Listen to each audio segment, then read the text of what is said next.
Hello guys, mukbang kami ng kapatid ko. Okay, mukbang tayo. Hindi natin dito pagkain natin. Ibaliktad ko lang. Mamaya pa aalis? Yung Bakit? pagkain namin, lalagyan natin. So gusto mo airtime pa?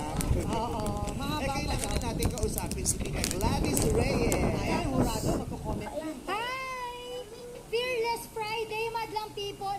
Fearless talaga yung pag-split niya, eh, no? Hindi namin in-expect yun. Hi, baby! Hi po!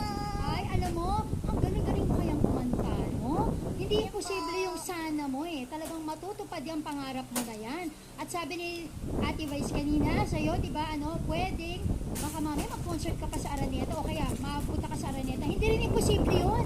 Ha? Kasi, baka mamaya sa galing mo, kasama ka doon sa concert ni Vice, sa Araneta, malay mo, mai-guest ka pa niya, di ba?